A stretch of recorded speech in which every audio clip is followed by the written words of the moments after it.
চুৰিদাৰ পিন্ধা বাবে গাঁওবাসীয়ে এঘৰীয়া কৰিলে এটা পৰিয়ালক। এগৰাকী বোৱাৰী চুৰিদাৰ পিন্ধা বাবে গাঁওবাসীয়ে এঘৰীয়া কৰিলে এটা পৰিয়ালক। সামাজিক সংকীৰ্ণতাৰ বলি হৈ স্বামীসহ ন্যায় বিচাৰি জিলা আয়ুক্ত চক্ৰ বিষয়াৰ কাষ চাপিছে ভুক্তভোগী মেঘালী নামৰ বোৱাৰীগৰাকী। সামাজিক সংকীৰ্ণতাৰ বলি হৈ স্বামীসহ ন্যায় বিচাৰি জিলা আয়ুক্ত চক্ৰ বিষয়াৰ কাষ চাপিছে ভুক্তভোগী মেঘালী দাস নামৰ বোৱাৰীগৰাকী। চিপাঝাৰৰ গণেশ কুঁৱৰীৰ গংগাজানী গাঁৱত এই আজব ঘটনা। কৰ্মসূত্ৰে মেঘালী দাসৰ স্বামী থাকে বাহিৰত, ফলত অকলে পৰিয়াল চম্ভালি থকাৰ লগতে এখন সৰুকৈ দোকান চলাই আছে বোৱাৰীগৰাকীয়ে। সহজ আৰু আৰামদায়কভাৱে চুৰিদাৰ পিন্ধিয়ে দৈনন্দিন কাম কাজ চলাই থাকে মেঘালী দাসে। ইয়াতে ক্ষুণ্ণ হৈ গাঁওবাসীয়ে ৫,০০০ টকাৰ জৰিমনা বিহে পৰিয়ালটোক, অন্যথা চিৰদিনৰ বাবে হৈ থাকিব লাগিব এঘৰীয়া। উল্লেখযোগ্য যে ইতিমধ্যে হেনো গাঁওখনৰ পৰা দুগৰাকী বোৱাৰী পলাই গৈছে পৰপুৰুষলৈ। তেওঁলোকেও এনেদৰে পিন্ধিছিল চুৰিদাৰ। সেইবাবে মেঘালী দাসৰ ওপৰত গ্ৰহণ কৰা হ'ল শাস্তিমূলক ব্যৱস্থা, যাৰ বাবে ন্যায় বিচাৰি প্ৰশাসনৰ ওচৰ চাপিল স্বামীসহ মেঘালী দাস নামৰ এইগৰাকী বোৱাৰী। গণেশ কুঁৱৰী গংগাজানী থাকো মই।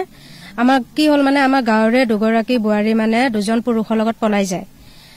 এজনী গৈছে আপোনাৰ বাইহাটা চাৰিআলি এটা ল'ৰাৰ লগত, আৰু এজনী গৈছে মানে আপোনাৰ গাঁৱৰে ল'ৰা। তেনেকুৱা ক্ষেত্ৰত আপোনাৰ ছোৱালী দুজনীয়ে চুইজাৰে পিন্ধিছিল। এতিয়া সেইদিনা পৰহি দিনাখন এখন মিটিঙত আমাক মানে একঘৰীয়া কৰিছে মানে এতিয়া কৈছেনো কি ৰীণা দাসে আমাক ৫,০০০।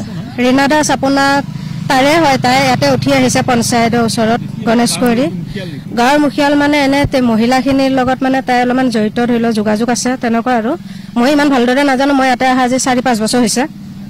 তেনেকুৱা ক্ষেত্ৰত মোক এখন শৰাই দিছিলে গণেশ মন্দিৰত, মানুহ এঘৰে মোক মাতিলে, আৰু মোৰ লগত আৰু এজনী গৈছিল, মোৰ লগৰ যমুনা বৰা বুলি কয়। দুইজনে আমি মানে ৭ তাৰিখৰ দিনাখন দুমনিচুকী বজাৰত চুৰিজা পিন্ধি গৈছিলোঁ। তাৰে কোনোবাই দেখি কেনে মানে কোৱাৰ পিছত আমাক মন্দিৰত শৰাই খাবলৈ মাতিছিলে, আমাক সবিতা দাসে। তাৰপিছত আমি মন্দিৰত নাম থকা বুলিয়ে কৈছোঁ। তাৰপিছত যোৱাৰ লগে লগে কৈছে নেকি শৰাইখন প্ৰসাদ ভগোৱাৰ আগত আমি এখন মিটিং কৰিম। তাৰপিছত আমি ক'লোঁ কি মিটিং কৰক, কৈছে মিটিংখন কাৰ ওপৰত হ'ব। আমি সেনেকৈও সুধিলোঁ, কৈছে পিংকি আৰু যমুনা বৰাৰ মাজত মিটিংখন হ'ব। বোলো ঠিক আছে, আমাক মিটিংখন কওক কি হৈছে। কৈছে আমি পিংকিৰ লগত একো কথাই নাপাতো, পিংকিক আমি আজিৰ পৰা এঘৰীয়া কৰিলোঁ। মই একো মাত দিয়া নাই। তাৰপিছত যমুনা বৰাক মাফ খোজাইছে চুইজা পিন্ধা হৈ কেনে, কৈছে এইবাৰ মাফ খুজিছ ৫,০০০ টকা তোক আমি ৰেহাই দিলোঁ, নেক্সটবাৰ যদি তই আৰু চুইজা পিন্ধ তেনেহ'লে তই ৫,০০০ টকা ভৰিব লাগিব। কৈছে পিংকি হাজবেণ্ডে সেইদিনাখন আমাৰ লগত ৰিগেল তৰ্ক কৰিছে, আমি পিংকিৰ লগত একোৱে নাপাতো কথা, আমি পিংকিক এঘৰীয়া কৰিলোঁ। তাৰপিছত মোক এনে পিংকি বুলি মাতে। তাৰপিছত ওচৰৰ মানুহ এজনে সুধিলে পিংকি তই কি কবি। বোলো মই চুইজা পিন্ধিমেই, চুইজা পিন্ধাটোতো কোনো বেয়া কথা নহয় ন। কোনোবাই চুইজা পিন্ধি পলাই গৈছে, সিহঁতি মাকৰ ঘৰত আহিলে ১ লাখ টকা ভৰিব লাগিব, গিৰিয়েকে ৰাখিলে 1 লাখ টকা ভৰিব লাগিব। সেইটো বা সিহঁতি এখন নিয়ম বান্ধিছে, সেইটো আমাৰ কোনো কথা নাই, আমাৰ কোনো ৰিলেশ্যনো নহয়। কিন্তু চুইজা পিন্ধাটো হয়, মই চুইজা পিন্ধাক লৈ এতিয়া মই পৰহি দিনাখন আপোনাৰ ৮ তাৰিখৰ দিনা ৰাতি ৭টা বজাত মই ওচৰৰ দোকান এখনত গৈছিলোঁ, মোৰ ছোৱালী তিনিটা ছোৱালীক লৈ কেনে। দোকানখন যোৱাৰ পিছত মোক কৈছে নেকি আপোনালোকক বাইদেউ বেয়া নাপাব, মাল দিব নোৱাৰোঁ। বোলো কোনে আপোনাক দোকানৰ মালো বন্ধ কৰিছে। মই কৈছোঁ আপোনাক কোনে মানা কৰিছে। কৈছে আপোনালোকক যোনে একঘৰীয়া কৰিছে সিহঁতি আমাক দোকানত মাল দিয়া বন্ধ কৰিব দিছে। বোলো ঠিক আছে। তাৰপিছত মই ওচৰৰে আপোনাৰ এজন দাদাক মাতি কেনে মই ছোৱালীকেইটাক চিপছ অনাব দিছোঁ, আনিছে। তাৰপিছত এঘৰীয়া কৰাৰ পিছত এতিয়া মোৰ ঘৰত কোনো নাযায়, মোৰ ঘৰত যদি কোনোবা যায় ৫,০০০ টকা ভৰিব লাগিব। মই যদি কাৰোবাৰ ঘৰত যাওঁ সেই মানুহ ঘৰে ৫,০০০ টকা ভৰিব লাগিব। সেইটোক লৈ মানে মই বহুত হেৰাচমেণ্ট পাইছোঁ। আপোনাৰ মোৰ ৩জনী ছোৱালী লৈ থকাটো বহুত অসম্ভৱ হৈছে তাতে। এতিয়া মানে মোৰ এখন সৰু দোকানো আছে, দোকানখন চলাবলৈ হ'লে মই স্কুটি লৈ যাবই লাগিব। মই স্কুটি চলাওঁ, মই নিজা স্কুটি আছে। মই চুইজাযোৰ পিন্ধিলে মই নিজে কমফৰ্টেবল কৰোঁ। মই মেখেলা চাদৰ পিন্ধিতো দোকানৰ বজাৰ আনিব নোৱাৰোঁ।